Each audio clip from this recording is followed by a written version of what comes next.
సబ్బాష్ shalom and good morning everyone. పరిశుద్ధులైన Elohim బిడ్డలారా, మరి ఈ దిన మన ఉదయకాలంలో యొక్క కృపావాక్యము చూసుకుందాము. నిన్న రాత్రి జామును మరి చక్కటి మెసేజ్ మీరు విన్నారు. ఈ ఉదయకాలం కూడా మన ప్రార్థనకు సిద్ధపడుచున్నాం అందరము. మత్తయి సువార్త 1వ అధ్యాయము 21వ వచనం. ఆమె యొక్క కుమారుని కనును తన ప్రజలను వారి పాపముల నుండి ఆయనే రక్షించును గనుక ఆయనకు యాషువా అను పేరు పెట్టుదురనను. ఏంటన్నా అక్కడ యేసు ఉంటే మీరు యాషువా చదువుతున్నారని మీరు అనొచ్చు. మరి నిజముగా పరలోకము నుంచి వచ్చిన గాబ్రియేలు దూత మరియమ్మకు కానీ యోసేపులకు కానీ చెప్పిన పేరేంటి బిడ్డలారా? అప్పుడు వారికి తెలుగు భాష తెలియదు. సో ప్రపంచంలో అనేక భాషలు ఉన్నాయి. ఏ భాష దాదాపు 500 భాషల్లో బైబిల్ ట్రాన్స్లేట్ అయింది. 500 భాషలలో ఒక 100 పేర్లను పెట్టారు మన రక్షకునికి. మరి ఆఫ్రికన్ లాంగ్వేజ్ ఒక విధంగా రకరకాలుగా. కానీ హెబ్రూ భాషలో గాబ్రియేలు దూత చెప్పిన పేరు యోసేపు కానీ మరియమ్మకు కానీ లేక ఆయన 33 సంవత్సరాలు ఈ లోకంలో జీవించినప్పుడు పిలువబడిన పేరు కానీ అది ఒకటే ఒక్క పేరు.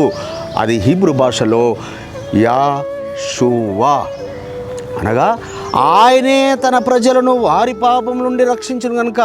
ఎవరు ఆయన ఎవరు? ఆ యెహోవా ఆయననే తన ప్రజలను వారి పాపం నుంచి ఆయన రక్షించును కనుక ఆయనకు యాషువా అనగా రక్షకుడు అనగా యానే రక్షకుడు. దాని అర్థం యాషువా యొక్క అర్థము యానే. మరి ఇక మెస్సయ్య అనగా అభిషక్తుడు. మనందరికీ తెలుసు మెస్సయ్య అనే ప్రతి యొక్క పేరును అందరూ యాక్సెప్ట్ చేస్తారు. మరి ప్రతి వారు అంగీకరించవలసిందే. మన తెలుగు బైబిల్లో కూడా యోహాను సువార్త 1వ అధ్యాయంలో ఉంటుంది.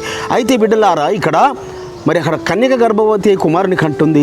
మరి ఈ లోకములో, ఈ సర్వలోకములో ఈ 2000 సంవత్సరాల నుంచి ఈ సువార్త చాటించబడుతుంది. కన్యక గర్భమై కుమారుని కన్నది ఆయననే రక్షకుడని. అందుకే అపోస్తలుల కార్యములో పేతురు యోహానులు వారు ప్రకటిస్తూ ఈ నామమునే మనం రక్షణ పొందవలను, ఆకాశం కింద మనసులో ఇవ్వబడిన వేరే ఏ నామమున రక్షణ లేదని అపోస్తలుల కార్యము 4:12లో. ఇది అందరికీ తెలిసిన వచనమే. కాబట్టి బాప్తిజములో మనము ఆయన నామము ధరించుకోవాలి బిడ్డలారా.